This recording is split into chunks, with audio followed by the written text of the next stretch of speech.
Photoshop's panels contain lots of commands and features that you'll use when you're designing for the web. It's rare that you'll need access to all of the panels all of the time, so I suggest that you customize your panel arrangement so that you have the controls you need most often at your fingertips without having extra panels taking up your valuable screen real estate. In this movie, I'll show you some ways that you can customize the arrangement of panels. Right now you're looking at the default panel arrangement. Panels are arranged in groups, and if you click any one of the panel tabs in a group, like the Swatches panel tab here, it'll bring the corresponding panel to the foreground of that group. These panel groups are docked into a column on the right side of the screen by default. The dock helps organize them and keep them in place, and it also gives you the ability to collapse all of the panels at once so that you have more room for your document window. So if you're working with a really wide document here and you need more space, you can come to the top right of the column of panels and click this double-pointed arrow, and the entire column of panels reduces itself to icons with labels. Then if you need to use any one of the panels, you can just click its icon, and it pops out, and when you're done using it, you can click the icon again, and it pops down again.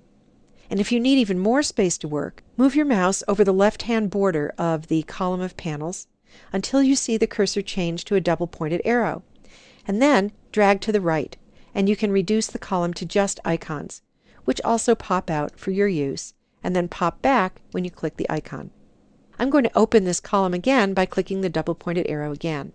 If you have a panel showing that you don't use, you can close it from this icon on the right side of the panel group. This is called the panel menu icon, and it's an important icon to know about. If you click and hold on a panel menu icon, you'll see lots of controls related to the selected panel. So in this case, I have the Adjustments panel selected, and down here I have all kinds of controls related to the Adjustments panel. I'm actually going to go to the bottom of this menu and choose Close in order to close the Adjustments panel. And now it's gone. If I want to open a panel, I can go up to the Window menu and choose the panel by name. So here I can reopen the Adjustments panel. I can also close an entire panel group. That's a good way to save space.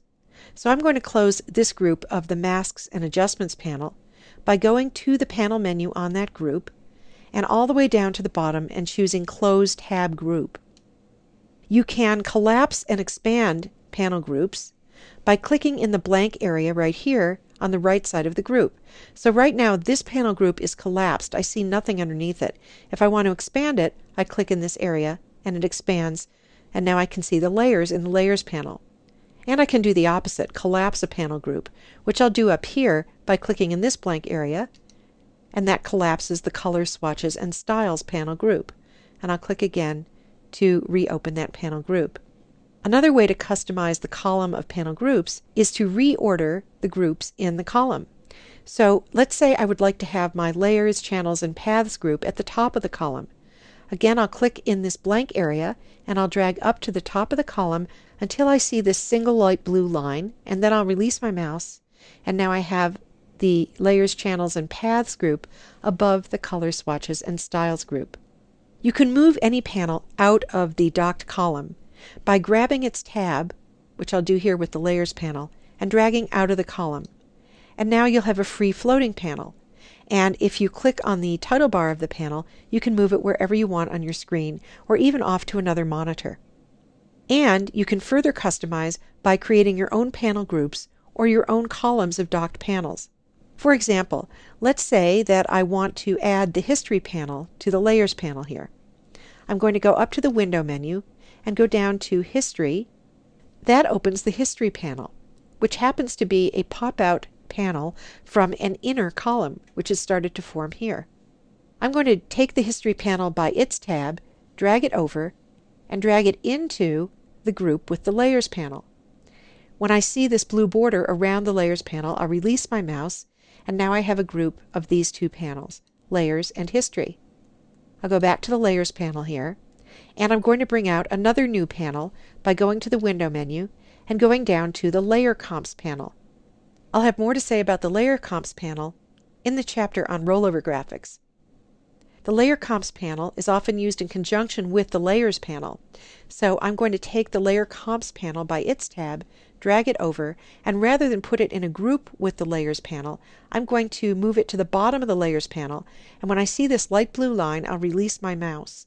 And now the Layer Comps panel is docked to the Layers and History group. So basically, I've created my own column, which I can move freely around the screen by clicking on its title bar and moving it. I can iconize this new column by clicking this double pointed arrow, and I could then take that entire column and I could move it over and I could dock it here to the right of the existing column so that now I have 3 columns here. And let me close this Notes panel so you can see the 3 columns that I now have. Or I could also take that newly minted column that I made and drag it off to a second monitor. If you've made a lot of changes to your panel arrangement and you want to get back to the way things were by default, you can always go to this menu at the top right of the screen, click, and choose Essentials. And that reestablishes the default arrangement of panels. I don't think there's one single configuration that's always the best for web work, because you find yourself doing so many different tasks as you prepare web graphics. One day you may be working on rollover graphics, another on type, another on slicing web page layouts. The good news is that there's lots of flexibility to configure Photoshop's panels to suit whatever task you're doing at the moment, using the flexible interface controls that I've shown you in this movie.